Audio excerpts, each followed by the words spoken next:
दोस्तों नमस्कार। आज ग्रेड सेकंड की एक फाइनल रणनीति क्या हो। यदि आपका वास्तव में सपना है कि मुझे ग्रेड सेकंड बहुत बेहतरीन तरीके से करना है, क्योंकि इस वर्ष 2023 में मैंने आपको एक बात बोली थी, एक एग्जाम एक बार देना है, रिपीटर्स नहीं बनना है। और जब रिपीटर्स नहीं बनना है तो आपकी एक एक चीज पहले से खुली हुई होनी चाहिए। यानी कोई भी काम कर रहे हैं उसको लेकर आपके मन में ना तो डर होना चाहिए और ना ही डाउट होना चाहिए।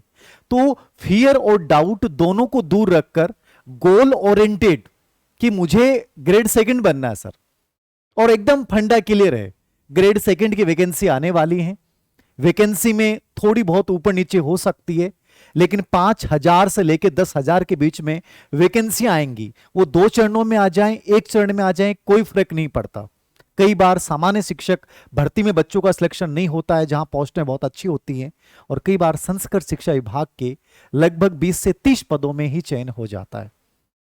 मेन मुद्दा यह है कि तुम किस रणनीति को फॉलो करते हो, किस अंदाज में तुम प्रिपरेशन करते हो, कितने जज्बे, कितने जुनून और कितने स्मार्ट स्टडी के साथ और कितने कॉन्फिडेंस के साथ अपने आप को आने वाले 6 से 10 महीने के बीच में कैसे अपने आप को वक्त देते हो, यह सबसे मायने रखता है तुम्हारे चयन में। आज मैं ग्रेड सेकंड को लेकर, फाइनल रणनीति को लेकर बात करूंगा कि क्या बेहतर चीजें हों, क्या बेहतर किताबें हों, आपको कैसे अपना सब कुछ चीजें, टाइम टेबल वगैरह कैसे सेट करना है। बहुत सिंपल सा फंडा याद रखना। दिमाग हमेशा खुला रखें।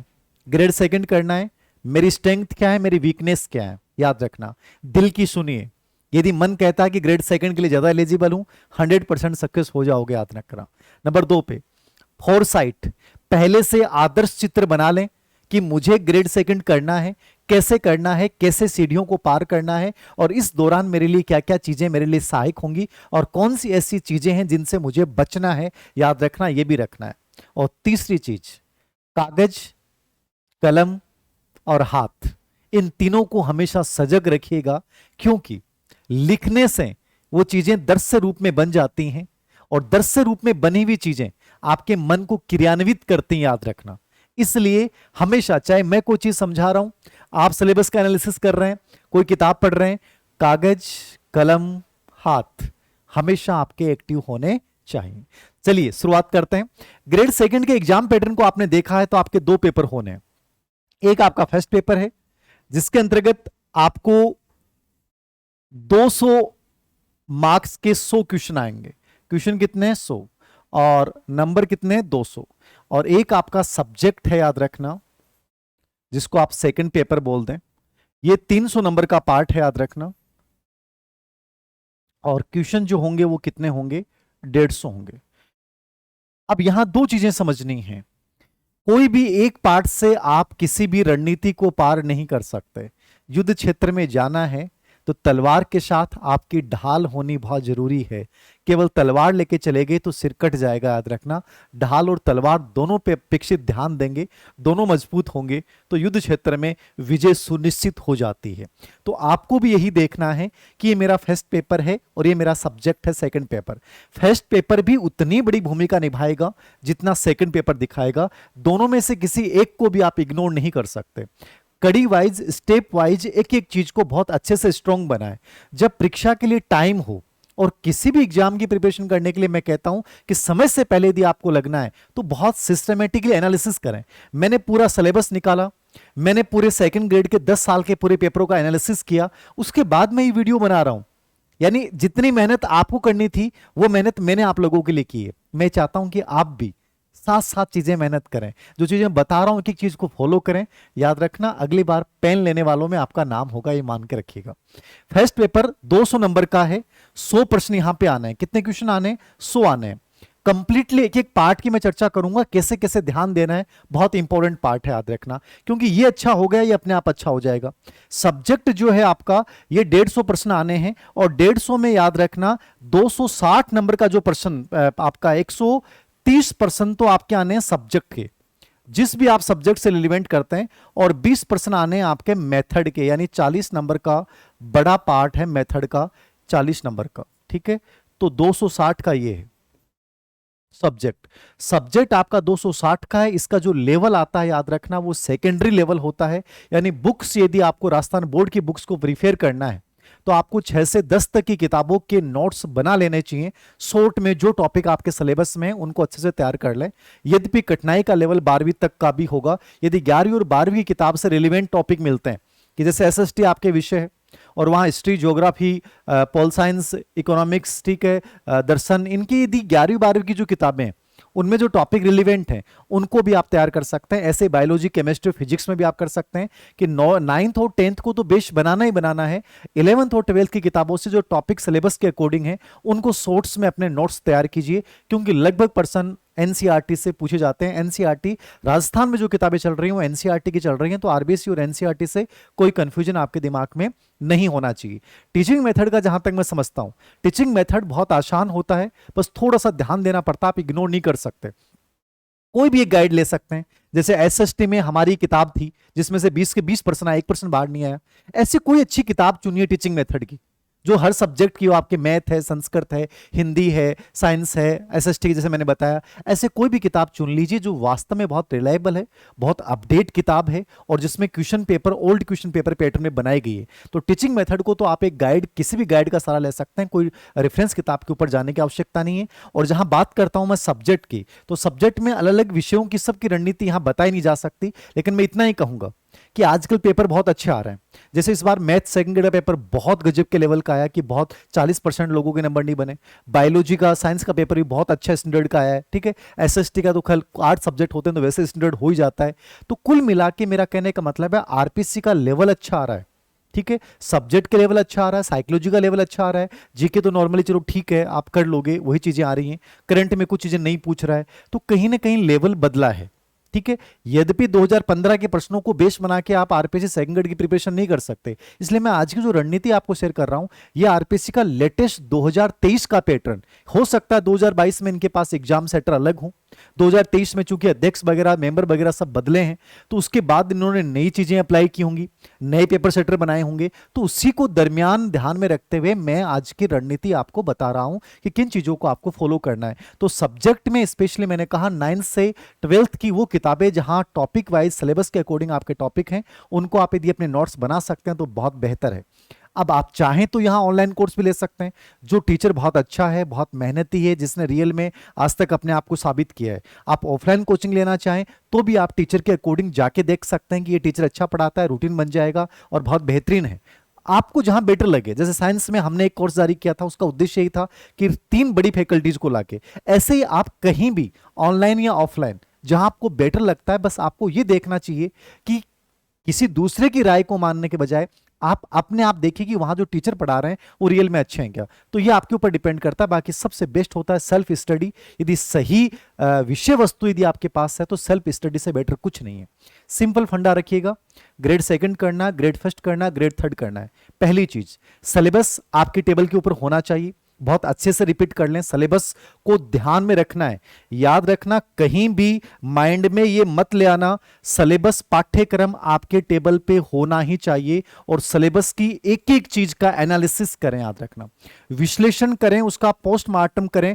पहला काम आपको यही करना है यदि आप किसी एक गोल को चुनते हैं कि मुझे ग्रेड सेकंड करना है। नंबर 2, उसके ओल्ड क्वेश्चन पेपर जितने उसके प्रश्न पत्र हैं और स्पेशली 2 या 3 साल के प्रश्न पत्र का आप विश्लेषण करें, एनालिसिस करें, किस टॉपिक से कैसे प्रश्न पूछे जा रहे हैं और लेटेस्ट पैटर्न क्या है, कहां से ज्यादा आरबीएससी को फॉलो कर रहा है, एनसीईआरटी को फॉलो कर रहा है, किस किताब से ज्यादा प्रश्न आ रहे हैं, ये सब चीजें आपको पता होनी चाहिए। फिर आपको तीसरी चीज ध्यान देनी है, चयनात्मक सामग्री।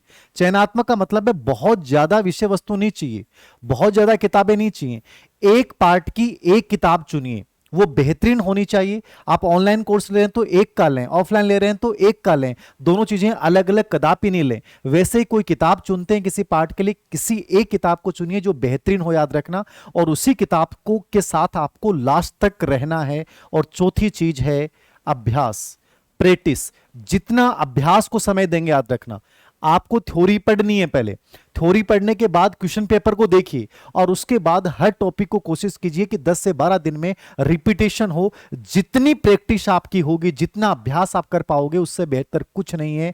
अनावश्यक चीजों से बचना है, चयनात्मक सामग्री ओल्ड प्रश्न पत्र का लगातार अभ्यास करना है, पाठ्यक्रम को अपने दिल और दिमाग में बसा लेना है और प्रैक्टिस मैक्सिमम करनी है। जितनी कम विषय वस्तु, जितना अधिक अभ्यास, उतना ही चयन होने की संभावनाएं बढ़ जाती हैं। एक एग्जाम सिर्फ एक बार, रिपीटर नहीं बनना है, रिपीटेशन करना है विषय वस्तु का, लेकिन रिपीटर्स नहीं बनना है। इसी थीम के साथ हम आगे बढ़ेंगे ग्रेड सेकंड में। तो ये बेसिक चीजें हैं जो आपको अपने पहले दिन ही तय कर लेनी है। उसके बाद जैसे मैंने चर्चा की, first paper, second paper. Second paper में मैंने आपको बताया है कि हर विषय की अलग अलग चीजें हैं। तो 9th से लेके और 12th की जो किताबें हैं उनका एनालिसिस कीजिए, उनके नोट्स बना सकते हो तो बनाइए। ऑफलाइन आपको बेटर टीचर मिलता है तो आप ज्वाइन कर सकते हैं। तीसरी चीज जो आप कहते हैं सर गाइड या कोई गाइड बता दें, तो गाइड को लेकर आप ये देखिए, खुद आप अभ्यास देखिए मार्केट में कि अच्छी किताब कौन सी है। मैं भी सजेस्ट कर सकता हूं, लेकिन मैं कई बार हमारे ऊपर प्रेशर इतना होता है कि हम, हो सकता है हमारे भी कोई हो, जैसे मैं कई बार कहता हूं कि अवनी की एसएसटी की किताबें सबसे बेस्ट है, उनसे बाहर कुछ नहीं आया इस बार, मैं बोल देता हूं।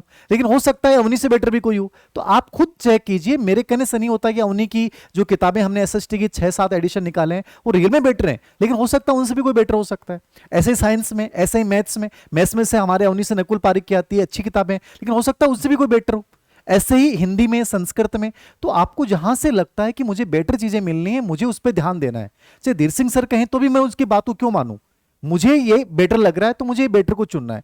तो सब सिंपल सी बात है, अपने इंट्यूशन का प्रयोग कीजिए, अपने अंतर्ज्ञान का प्रयोग कीजिए और वहां से जो आवाज आ रही है उसको फॉलो कीजिए, ठीक है। तो सब्जेक्ट में अलग अलग सब्जेक्ट को लेकर मेरे अलग अलग वीडियो बनाए हुए हैं। दोबारा से मैं जो भी बच्चे का सिलेक्शन हुए हैं उनके अकॉर्डिंग, उनके टॉपर्स के साथ मिलकर दोबारा से मैं विषयों के सबके अलग अलग बना दूंगा। बट एक बार मैंने कहा कि आपको 9 से लेकर 12 तक के किताबों को छूना है, ओल्ड क्वेश्चन पेपर्स को निकालना है, याद रखना। और यदि ऑनलाइन ऑफलाइन जो आपको दी बेटर कोई अच्छी फैकल्टी मिलती है तो आप कोर्स ले सकते हैं, ठीक है। ये आपकी अपनी चॉइस होगी, याद रखना, मेरी चॉइस नहीं होगी।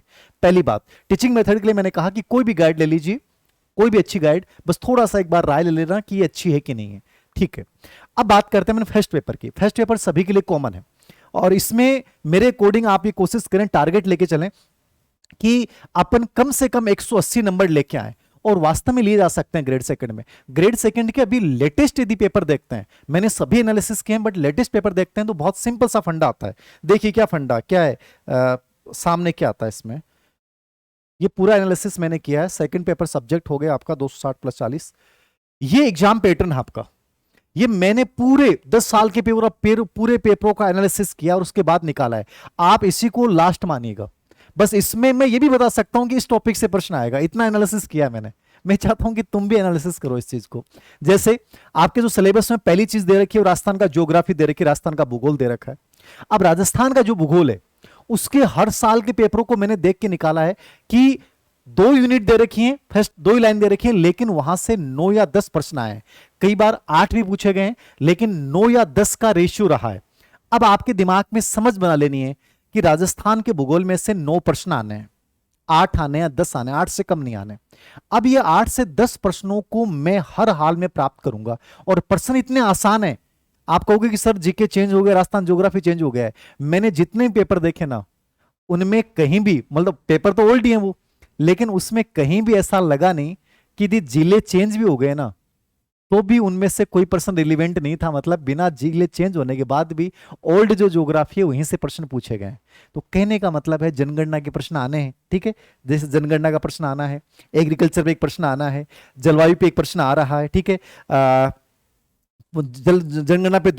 जनगणना पे 2 प्रश्न आ रहे हैं, फिक्स याद रखना। सेक्स रेटियो पे एक प्रश्न आ रहा है, इंडस्ट्री और मेजर टूरिस्ट सेंटर पे 2 प्रश्न आ रहे हैं। मतलब फिक्स से प्रश्न है और बहुत सारी चीजें करंट से जुड़ जाती हैं। तो राजस्थान ज्योग्राफी के लिए सर क्या पढ़ें इन 8 से 9-10 प्रश्नों के लिए, तो इनके लिए बेस्ट किताब तो हरिमोहन सक्सेना आती है, लेकिन उस कंप्लीट सिलेबस को कवर नहीं करती है। आप इतनी बड़ी किताब को देख के घबरा सकते हैं। मैं यहां आपको ये राय दूंगा कि राजस्थान की ज्योग्राफी को पढ़ने के लिए आप कोई भी एक गाइड लेके आ जाइए जो अपडेट होके आती है। अभी गाइड ना खरीदें, अभी जिलों का पता नहीं और कुछ भी हो जाए तो थोड़ा सा किताबें में गलतियां भी बहुत आ रही हैं अभी जो आ रही हैं, तो वो कंप्लीट जब करेक्शन करके आ जाएंगे ना तब लेना।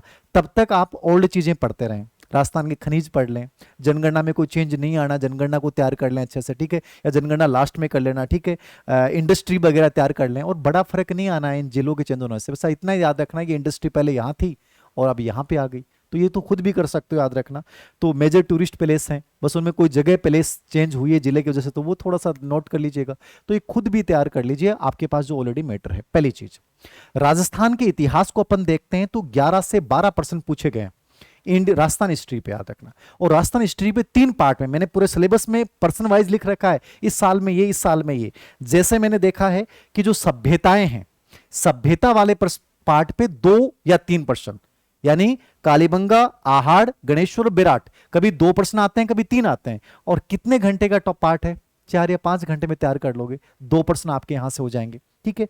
उसके बाद history of Rajasthan 8 to 18 century, 8 से लेकर 18वीं सेंचुरी तक का। गुजर प्रतिहार पे फिक्स 1%, चौहान अजमेर पे फिक्स 1%, दिल्ली सल्तनत और राजस्थान के राज्य 1%, अलाउद्दीन खिलजी से रिलेवेंट पर्सन आएगा, और 1% मुगल और राजपूत, 4% तो यहां से आएंगे, फिक्स है। फिर history of freedom struggle Rajasthan, 1857 के विद्रोह पे 1%, पॉलिटिकल जो राजनीतिक पुण्य जागरण है एक प्रकार से, उस पर 1%, प्रजामंडल आंदोलन पे 1%, और जो किसान आंदोलन उस पर 1%, 4% यहां से, 4, 4, 8, 2% वहां से, और 1 राजस्थान के एकीकरण पे, इंटीग्रेशन ऑफ राजस्थान। टोटल 11 या 12% आपके आने हैं, और इन्हीं टॉपिक से आने हैं जो सिलेबस में डाल रखे हैं, ओल्ड क्वेश्चन से ही पूछे गए हैं। इसके लिए आप कोई भी राजस्थान हिस्ट्री किताब हुकुमचंद जैन देख सकते हैं। हुकुमचंद जैन से राजस्थान का इतिहास भी कंप्लीट हो जाएगा, और कला संस्कृति, यानी लगभग 20 नंबर का पार्ट आपका यहां से सेकंड ग्रेड का तैयार हो जाएगा। अच्छी किताब है, हिंदी ग्रंथ अकादमी किताब है, ठीक है, पढ़ सकते हैं। तो इसके साथ मेरी राय है कि ओल्ड क्वेश्चन पेपर निकालें, जैसे उन्हीं की हमने ऑब्जेक्टिव निकाल रखे राजस्थान इतिहास कला संस्कृति पे, उसको फॉलो कीजिए। लगभग पर्सन इस बार सेकंड ग्रेड में आए, वहीं से आए। छोटी सी है, पतली सी, और किताबें मोटी मोटी, पतली सी है, उसी से आ गई, ठीक है। अब यहां थोड़ा सा आपको कि सर डिस्ट्रिक्ट चेंज होने से कोई बड़ा फर्क नहीं पड़ेगा इतिहास पे, मामूली सा आपको करेक्शन करना है, 4 पेज या 5 पेज का करेक्शन है, कोई बड़ी चीज नहीं है, तनाव में आने की आवश्यकता नहीं है। अलग अलग पार्ट के लिए पढ़ना चाहें तो आप कोई गाइड भी पढ़ सकते हैं, जो ऑलरेडी आपके पास गाइड है, चाहे पेनोरमा हो या कोई भी गाइड आपके पास है, उनमें सब में मैटर अच्छा होता है। कला संस्कृति पे ओम प्रकाश सर ने एक पतली सी बुकलेट निकाल रखी है, बहुत शानदार है, इस बार सेकंड ग्रेड में कोई प्रश्न बाहर नहीं है। तो ऐसे आप अलग अलग भी पढ़ सकते हैं, और यदि एक टेक्स्ट किताब के रूप में पढ़ेंगे तो हुकुमचंद जैन मैं सजेस्ट करूंगा, बेस्ट है, और उसके साथ एक ऑब्जेक्टिव ले सकते हैं। ये राजस्थान कला संस्कृति और राजस्थान का इतिहास, ठीक है। कला संस्कृति के मैंने पेपरों का एनालिसिस किया, नृत्य पे प्रश्न आ रहा है, लोक देव देवता पे 2 प्रश्न आ रहे हैं, याद रखना, ठीक है। और किले मंदिर पे 1 प्रश्न आ रहा है, ठीक है। फोल्क म्यूजिक के डांस पे 1 प्रश्न आ रहा है, पेंटिंग में 1 प्रश्न आ रहा है, फेस्टिवल त्योहार पे 1 प्रश्न आ रहा है, ठीक है। लैंग्वेज लिटरेचर पे कभी 2 प्रश्न भी आए, कभी 3 भी आए, साहित्य भाषा पे। तो इस प्रकार से ये 8 से 9 प्रश्नों का रेशियो रहा कला संस्कृति का। तो ये दोनों टॉप मिलके 20 प्रश्नों कर देंगे राजस्थान इतिहास कला संस्कृति। किताब मैंने बता दी आपको। राजस्थान राज्य व्यवस्था बहुत इंपॉर्टेंट पार्ट है, क्योंकि इतिहास कला संस्कृति ज्योग्राफी सब पढ़ते हैं, लेकिन राज्य व्यवस्था चाहे भारत की जो राजस्थान की, वो बड़ा इंपॉर्टेंट होती है, और ये बच्चों को कौन समझ में आती है। लेकिन मैं कहता हूं कि मैंने जब पेपरों का एनालिसिस किया तो मुझे लगा कि सबसे आसान पार्ट ये लगा मुझे कि कम टॉपिक हैं और बड़े ज्यादा प्रश्नों की संख्या है। राजस्थान की राज्य व्यवस्था पे 9 से 10% पूछे गए, राज्यपाल के 2%, मुख्यमंत्री का 1%, राजस्थान लोक सेवा आयोग का 1%, राज्य मानव अधिकार को आयोग का 1%, पंचायती राज संगठन के ऊपर 1%, मुख्य सचिव के ऊपर 1%, राजस्थान विधानसभा के ऊपर 1 या 2%, ठीक है। तो ये टोटल 9 से 10% जो मैंने बोले, और इनमें कौन से मुख्यमंत्रियों के जितने भी आज तक, प्रथम और आज तक, इनके सबके नाम, उनके कार्यकाल की घटना, राज्यपाल के भी लगभग यही, राज्यपाल की शक्तियां, मुख्य सचिव के कार्यकाल, सबसे कम में कौन, सबसे ज्यादा कौन, महिला मुख्य सचिव कौन, ऐसे प्रश्न, राजस्थान लोक सेवा आयोग के कार्य और उसके अध्यक्ष, मानव अधिकार आयोग के वर्तमान अध्यक्ष और कार्य, मतलब फैक्चुअल पर्सन ज्यादा पूछे गए। तो ये 10% मेरे अकॉर्डिंग आप कर सकते हैं। राजस्थान की राज्य व्यवस्था के लिए जो मुझे लगता है मेरी नजर में अच्छी किताब है, वो doctor Pradeep Kumar board sir के जो आईएएस रहे हैं उनकी किताब है, पतली सी, वो आप देख सकते हैं, राजस्थान राज्य व्यवस्था पे। उनमें लास्ट में क्वेश्चन भी डाल रखे हैं। बाकी हिंदी ग्रंथ अकादमी की भी किताब आती है, जनक सिंह मीणा की किताब है वो, लेकिन अब अपडेट है कि नहीं मुझे नहीं पता। प्रदीप बोर्ड सर की किताब अपडेट है तो इसको देख सकते हैं, या आपके पास कोई गाइड है तो वो भी देख सकते हैं। तो प्रदीप बोर्ड सर की किताब इस पे देख सकते हैं, ठीक है। समसामयिकी की 10%, करंट के, करंट को अभी ज्यादा देखना नहीं है, लास्ट में देख लेंगे। करंट में मैंने एक चीज नोट की है कि सेकंड ग्रेड में करंट में अधिकतर जो प्रश्न आ रहे हैं वो खेल पे आ रहे हैं, 3 से 4% खेल पे, और राजस्थान से जुड़े हुए खेल पे आएंगे केवल। राजस्थान का कोई खेल आयोजन, जैसे राजीव गांधी अभी ग्रामीण ओलंपिक खेल चल रहे थे, ठीक है, शहरी ओलंपिक खेल चल रहे थे, कौन सी प्रतियोगिताएं, राजस्थान की जो खिलाड़ियां जिन्होंने एशियाई गेम अभी चल रहे हैं, तो एशियाई गेम्स वगैरह में या ओलंपिक वगैरह में प्रतिनिधित्व किया, उनको कोई मेडल मिला है, तो राजस्थान से रिलेवेंट 3 से 4% खेल पे, ठीक है। और बाकी जो 5-6 प्रश्न है वो राजस्थान की योजनाएं, मुख्य व्यक्ति, प्रसिद्ध व्यक्ति या स्थान, इनसे जुड़े हुए हैं। यानी योजना अच्छे से पढ़ लो, राजस्थान का खेल खिलाड़ी पढ़ लो, करंट आपका लगभग हो जाएगा। आप इसके लिए कोई भी गाइड देख सकते हैं, मोमल देख सकते हैं। हम फ्री में अवनी की हर महीने का डालते हैं, सुजस प्लस वो, तो राजस्थान के लिए तो अवनी वाली देख लोगे ना आप, फ्री वाला अंक भी बहुत बेहतरीन है, उससे बाहर कुछ नहीं आना है। ऑब्जेक्टिव क्वेश्चन भी एज इट इज पूछे जाते हैं आरपीएस में आजकल, ठीक है। तो आप मोमल देख सकते हैं, क्रोनियोलॉजी देख सकते हैं, या अवनी का जो फ्री अंक है वो देख सकते हैं, या कोई और भी आप विनोद वाली किताब भी आप देख सकते हैं, ठीक है। विश्व भूगोल 5 प्रश्न आएंगे और भारत का भूगोल 5, इन टोटल 10 नंबर का पार्ट है, भारत और विश्व का भूगोल। भारत और विश्व के भूगोल के लिए 2 चीजें मैं आपको सजेस्ट कर सकता हूं कि प्रश्न बहुत आसान आए हैं, लेकिन थोड़ा सा पढ़ना पड़ेगा क्योंकि नई चीजें हैं। विश्व के भूगोल के बारे में आप जानते नहीं है, भारत के भूगोल को फिर भी पढ़ा होगा आपने। दोनों के लिए मैं बेस्ट किताब सजेस्ट करूंगा। एक एस के ओझा की किताब आती है, एनसीईआरटी सार, एनसीईआरटी बेस आती है, वो अच्छी किताब है, पतली सी किताब है, आप बड़े आराम से पढ़ पाओगे। तो एस के ओझा है शायद, एस के ओझा, उसको आप देख लेना, एस के ओझा, ये एनसीईआरटी बेस आती है। यदि ये किताब आप नहीं देखते हैं तो आप महेश वर्णवाल की किताब भी देख सकते हैं, लेकिन वो बहुत बड़ी है, उसको देख के आपको लग सकता है इतनी बड़ी किताब कैसे पढ़ी जाएगी 10 प्रश्नों के लिए। तो आप एस के ओझा की देख सकते हैं, या महेश वर्णवाल की देख सकते हैं, या इनके ओल्ड क्वेश्चन पेपर भी देख सकते हैं। तो महेश वर्णवाल बढ़िया किताब है, लेकिन ये बहुत बड़ी है। एस के ओझा शॉर्ट किताब है एनसीईआरटी में। फिर आती है अर्थव्यवस्था, इकोनॉमिक वाला पार्ट। यहां से 5 से 6 प्रश्न आते हैं अलग अलग पेपरों में, कभी 5, कभी 6, कभी 5, कभी 6। इसके जो भी प्रश्न आते हैं वो करंट से रिलेवेंट आते हैं, जीडीपी रिलेवेंट, आपका सर्विस सेक्टर वगैरह, ठीक है, उद्योग क्षेत्र वगैरह, इनसे रिलेवेंट, यानी इकोनॉमिक समीक्षा सर्वे आप अच्छे से पढ़ लेते हैं तो करंट से रिलेवेंट प्रश्न पूछेगा। आर्थिक समीक्षा राजस्थान की, वो अच्छे से पढ़ लीजिए, और ज़्यादा पैनिक होने की आवश्यकता नहीं है, बहुत ज़्यादा कंटेंट इसमें पढ़ने की आवश्यकता नहीं है। लास्ट टाइम में पढ़ोगे तो भी अर्थव्यवस्था के 5 से 6 प्रश्न हो जाएंगे। इसको कोशिश करेंगे कि हम जैसे पिछली बार हमने करवाया था यूट्यूब पे, वैसे ही हम करवा देंगे इस पार्ट को। भारतीय राज्य व्यवस्था, ये यूनिट है, बड़ी यूनिट है। भारतीय राज्य व्यवस्था जिसमें भारतीय संविधान पूरा का पूरा है, याद रखना, भारतीय प्रधानमंत्री, भारतीय राष्ट्रपति, भारतीय राजनीतिक दल, ठीक है, भारतीय विदेश नीति, यूएनओ, ठीक है, नेहरू जी के समय की विदेश नीति, ग्लोबलाइजेशन, और इसमें मतलब पूरा पार्ट है, ये एक बड़ा पार्ट है भारतीय राज्य व्यवस्था का, ठीक है। यहां से सबसे अधिक प्रश्न पूछे जाते हैं, 14 या 15 प्रश्न आपके जो आते हैं वो इस पार्ट से आते हैं, भारतीय राज्य व्यवस्था, यूएनओ, भारत की विदेश नीतियां, भारतीय राजनीतिक दल, प्रधानमंत्री, राष्ट्रपति, ठीक है। ये पार्ट बड़ा इंपॉर्टेंट है, मतलब ये सिलेक्शन में एक बड़ा रोल अदा करेगा। इस पार्ट को आपको बहुत अच्छे से देखना है, भारतीय संविधान को बहुत अच्छे से तैयार करना है। अनुच्छेद पे 3 से 4 प्रश्न, मैंने देखा कि अनुच्छेद पे 3 से 4 प्रश्न हैं। अधिनियम 1919 और 1935 के 2 प्रश्न फिक्स हैं, और बहुत आसान टॉपिक है 1919 और 1935 का अधिनियम, ठीक है। मतलब परेशान मत हो जाना, बहुत आसान चीजें हैं, ठीक है। पॉलिटिकल पार्टी जो प्रेस पेपर पे 2 प्रश्न है, ठीक है। यूएनओ पे 1 प्रश्न है, international politics special reference to globalisation पे 1 प्रश्न फिक्स है। नेहरू जी की फॉरेन पॉलिसी से पंचशील पे पूछ लिया, गुटनबर्ग से पूछ लिया, 1 प्रश्न फिक्स है, ठीक है। भारतीय राष्ट्रपति और प्रधानमंत्री पे 2 प्रश्न फिक्स हैं, ठीक है। मतलब लोक मूल अधिकार और मूल कर्तव्य, इन पे 1 या 2 प्रश्न फिक्स हैं, ठीक है। तो संघ राज्यवाद पे 1 प्रश्न आ रहा है, तो कुल मिला के 14 से 15 प्रश्न यहां से आ रहे हैं। तो इस पार्ट को विशेष ध्यान देना है। ये भारतीय राज्य व्यवस्था वाले पार्ट के लिए आप बुक्स मुझसे पूछते हैं तो एक तो एम लक्ष्मीकांत आती है, अच्छी किताब है, बहुत बड़ी किताब है, लेकिन बढ़िया बेस्ट किताब है। एम लक्ष्मीकांत मोटी किताब आप नहीं पढ़ सकते हैं, तो मैं दूसरा सेशन दे रहा हूं, प्रदीप बोर्ड सर की, इस पे बहुत अच्छी किताब है, अपडेट के साथ अभी जस्ट आई है, उसमें क्वेश्चंस भी हैं। तो भारतीय राज्य व्यवस्था पे प्रदीप बोर्ड सर की आप एम लक्ष्मीकांत से थोड़ी सी इजी भाषा में और थोड़ी छोटी किताब है, तो प्रदीप बोर्ड सर की किताब भी आप यहां पे देख सकते हैं। तो ये आपका ये पार्ट हो जाएगा। ये पार्ट होने के बाद अंतिम पार्ट बचता है साइकोलॉजी का। अब साइकोलॉजी के लिए मैं मेरे मुंह से तो क्या बताऊं, आपको जो बेटर लगती है वो मनोविज्ञान की किताब पढ़ लेना। अवनी का भी जो अपडेट वर्जन है 2nd ग्रेड का, वो 4 या 5 दिन में आ जाएगा, ठीक है ना, कंप्लीट अपडेट वर्जन जिसमें नई चीजें हैं। तो आप 5 दिन वेट कीजिएगा, आप साइकोलॉजी 2nd ग्रेड का बेस्ट एडिशन मिलेगा, अब तक का सबसे बेस्ट मिलेगा, ठीक है। तो वैसे भी 2nd ग्रेड में अपनी किताब से बाहर वैसे कुछ आया नहीं है, फिर भी आपको हमारी से भी बेटर कोई किताब लगती है तो आप अवनी के अलावा पढ़ सकते हैं, बट अवनी का एडिशन 4 से 5 दिन में अपडेट के साथ आ जाएगा, बेहतरीन आएगा, ये मैं विश्वास दिला सकता हूं। और बाकी कोर्स वगैरह आप लेना चाहें देख सकते हैं, आपकी मर्जी है, सेल्फ स्टडी पढ़ सकते हैं, बट साइकोलॉजी बहुत अच्छी आई है। 2023 के जो रिपीट पेपर हुए हैं, लेटेस्ट पेपर हुए हैं, उनमें मनोविज्ञान बहुत अच्छे लेवल का आया है, मतलब 5 से 7 प्रश्न डीपली, पहले आते थे ऊपर ऊपर की साइकोलॉजी, आजकल जैसे केटल के अंदर से प्रश्न, आलपोर्ट के अंदर से प्रश्न, ठीक है, मतलब अंदर के प्रश्न पूछ रहा है, अप्लाइड टाइप, थोड़ा सा डीपली जिसने कॉन्सेप्ट क्लियर कर रखा है, तो थोड़ा साइकोलॉजी पे ध्यान देना पड़ेगा सेकंड ग्रेड में। ये मेरी आप लोगों को राय है। आरपीएससी ग्रेड फर्स्ट की साइकोलॉजी भी अच्छी आती है, सेकंड ग्रेड की भी साइकोलॉजी, तो थोड़ा सा इसको अच्छे से तैयार कर लीजिएगा। तो ये पूरा एग्जाम पैटर्न है, इसको फॉलो करना आपको। अब मैंने आपको अलग अलग किताबें बता दी हैं, दोबारा से मैं बता देता हूं।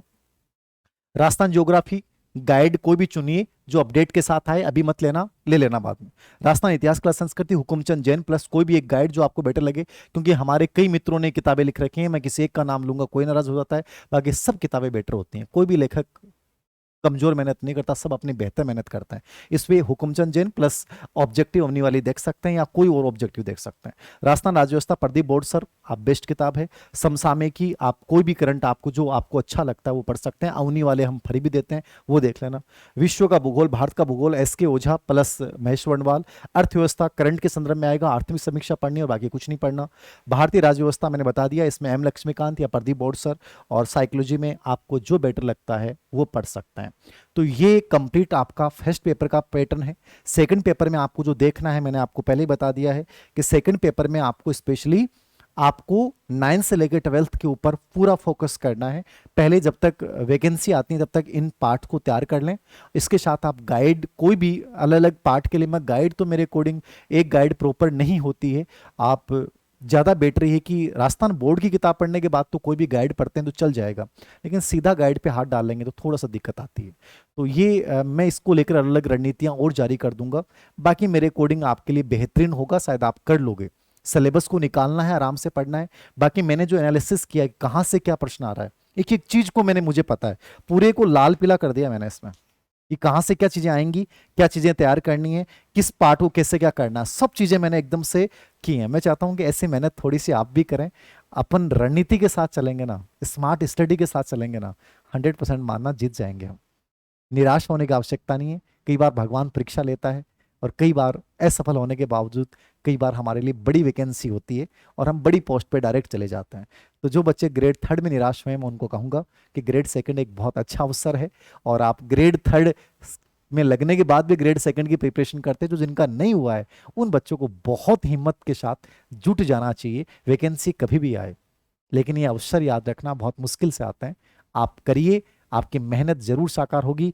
तो मेरे अकॉर्डिंग एक चीज बता दी है, फिर भी कोई डाउट हो, कोई शंका संदेह हो, आप कमेंट बॉक्स में लिख दीजिएगा, दोबारा से मैं चर्चा कर लूंगा। बाकी इसके अलावा आपको कुछ नहीं देखना, ये ईमानदारी से बताई गई रणनीति है, आप 100% बेटर कर पाएंगे। Thank you very much.